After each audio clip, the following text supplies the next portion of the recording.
Hello everyone, I am Narinita from Bachelor of Elementary Education 2, and today I am going to describe the manifestations of various educational philosophies and applications of sociological theories and practical classroom situations in response to community context.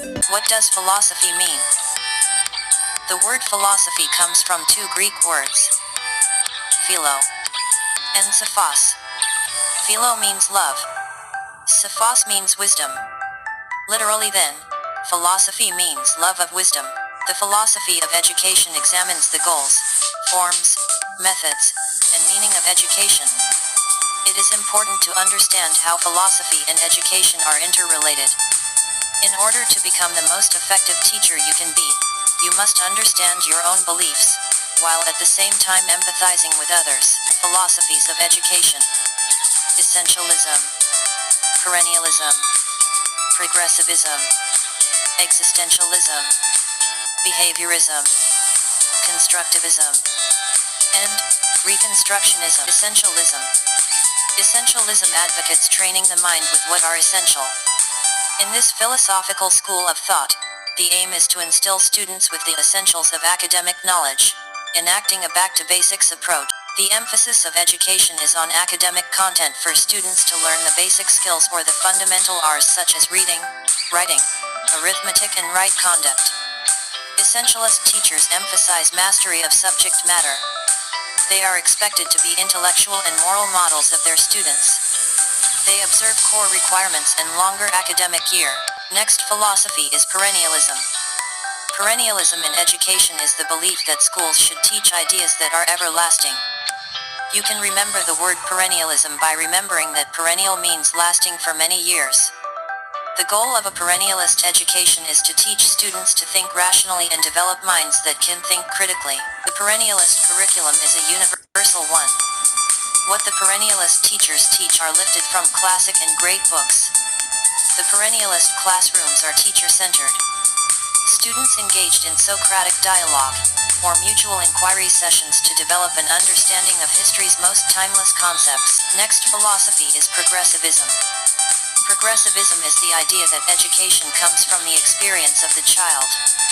Progressivist aims to develop learners into becoming enlightened and intelligent citizens. Progressivists use a curriculum that responds to students' needs and that relates to their personal lives and experience. Teachers teach students things that are practical for life and encourage them to grow into better people. They also teach students the skills to cope with change. Progressivist teachers employ experiential methods. They believe that one learns by doing. Another known philosophy of education is existentialism. Existentialism in education focuses on the individual's freedom to choose their own purpose in life. The main concern of existentialists is to help students understand and appreciate themselves as unique individuals who accept complete responsibility for their thoughts, feelings, and actions. In existentialist curriculum, students are given a wide variety of options from which to choose. Humanities are given tremendous emphasis. Existentialist methods focus on the individual. Learning is self-paced and self-directed. Next is the behaviorism philosophy. Behaviorism focuses on the acquisition of new behavior based on environmental conditions. Behaviorists are concerned with the modification and shaping of students' behavior by providing for a favorable environment, since they believe that we are a product of our environment. Behaviorist teachers teach students to respond favorably to various stimuli in the environment. Teachers arrange environmental conditions so that students can make the responses to stimuli. They provide reinforcement and punishment to reinforce positive responses and weaken or eliminate negative ones. Another known philosophy of education is constructivism. Constructivism says that people construct their own understanding and knowledge of the world through experiencing things and reflecting on those experiences. Constructivist aims to develop intrinsically motivated and independent learners equipped with learning skills for them to be able to construct knowledge and make meaning of them. Students are taught how to learn. They are taught learning processes and skills. The constructivist teacher provides students with data or experiences that allow them hypothesize, predict, manipulate, pose questions, research and invent. The last philosophy that we will tackle in this video is Reconstructionism. Reconstructionism or critical theory is a philosophy that emphasizes the addressing of social questions in a quest to create a better society and worldwide democracy. Reconstructionist educators focus on a curriculum that highlights social reform as the aim of education. For Reconstructionists, curriculum focuses on students taking social action in solving real problems such as environmental problems, hunger, international terrorism, inflation, and inequality. Reconstructionists deals with social issues through inquiry, dialogue, and multiple perspectives. Community-based learning and bringing the world into the classroom are also utilized.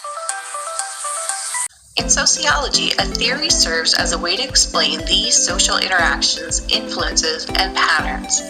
By using the social interactions, patterns, and influences as the basis of their theory, sociologists can create a testable proposition which is known as a hypothesis.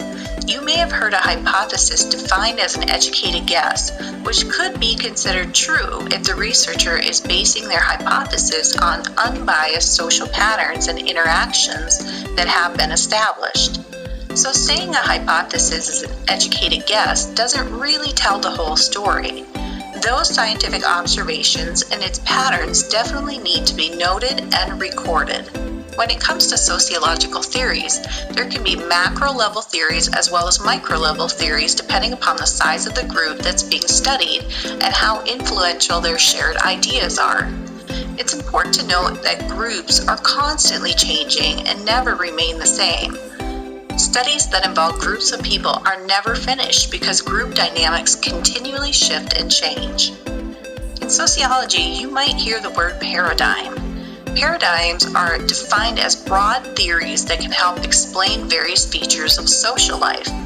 Paradigms can serve as a framework or kind of like an outline that helps sociologists to create theories, make observations, and conduct experiments. So I know that can sound kind of confusing, but I'm going to introduce 3 sociological frameworks that are best known and used in sociology. These aren't the only social frameworks or paradigms that exist, but they tend to be the ones that are used the most, and you will see these in class.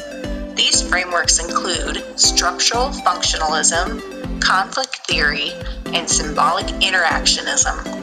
The first paradigm or framework is structural functionalism, or you may have heard it being referred to as functionalism. I feel like the best way to understand functionalism is to use Herbert Spencer's analogy of society being like a human body. A human body has so many integral parts, such as various organ systems, organs, fluids, etc., and they all have to work together to keep somebody alive.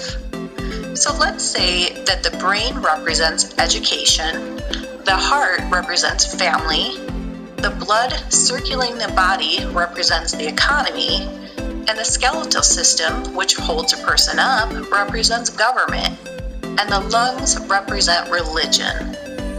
Education, family, the economy, government, and religion are known as social institutions. If you were to study anatomy and physiology, each part of the body can be studied independently for its own parts. The brain has lobes, older and newer portions, neurons, and transmitters. The institution of education is the same way. We can look at education as a whole, or we can break it down and look at its parts. Neurons are a tiny integral portion of the brain, and in education, we could simplify it so much that maybe we're just looking at individual learning styles. We can do that with all of our social institutions in this body. We know that if the heart begins having problems, the family, or there's something wrong with our blood flow, the economy, it's going to impact all of our social institutions in various ways. This is the essence of functionalism. Just as parts of the human body have to work together to make the whole human function, so do social institutions that exist within a society. There are 2 terms that are described in relation to these social processes. These terms are latent functions and manifest functions. Manifest functions are the actual consequences that take place that are either anticipated or sought after. Latent functions are consequences that take place that are not sought after. As an example, A manifest function of having a medical examination once a year might be continued health, updating medications that are needed to live, and gaining knowledge about new medical technologies. Latent functions of getting an exam once a year might include meeting a new friend in the medical waiting room, getting free samples of foot cream, and finding out that you gained 10 extra pounds you didn't even know about. Latent functions can be desired, not desired, or be neutral. When latent functions are undesired, they are called dysfunctions. One of the biggest criticisms of functionalism is that it doesn't necessarily explain social change very well. In this theory, there's a very circular dynamic concerning the social institutions. If that was the case, society would not necessarily evolve. Functionalism doesn't explain why dysfunctions exist or why they may or may not change given time. The second sociological theory, which is also known as the paradigm or framework, is called conflict theory. This theory sets forth the idea that the earth is finite, meaning there are a certain amount of resources that exist and that human beings are in competition for these limited resources. Social institutions like government, education, and religion do exist, but these institutions show a lack of equality between those that have resources and those that do not. These institutions in many ways help to maintain inequalities between different groups of people. Karl Marx saw society and its social classes or economic classes as defining which people had access to education, government, employment, housing, and extra time for themselves. Those individuals that can gain money and power often have the most time, money, and influence to maintain various social institutions and their inner workings that oftentimes maintain inequality. Simmel synthesized that if a group can clearly communicate its goals and reduce tension, aggression, and violent tendencies, it could eventually lead to future agreements and resolutions. Those that are critical of the conflict theory state that there is too much focus on conflict and no recognition of the stabilities of social structure. Social institutions are capable of change, but generally not very quickly, and conflict theory seems to ignore the fact that social structures have and do continue to progress. The third sociological theory or paradigm is known as symbolic interactionism. This theory is generally seen as a micro-level theory because it focuses on communications and interactions between small groups of people. In sociology, communication is defined as a language and symbols that are shared between people, helping to make sense of the social world around them. George Herbert Mead is considered the founder of symbolic interactionism. His basic idea stated that humans interact with items because of their shared meanings of those items. Humans know these shared meanings because they interact with others about them. Generally, the interactions between people and their life circumstances have to be interpreted and agreed upon, so these agreed upon meanings define symbolic interactionism. A sociologist that believes in symbolic interactionism looks for patterns that exist between individuals or small groups. Critics of symbolic interactionism state that observation, data collection, and interpretation are often biased, especially by culture.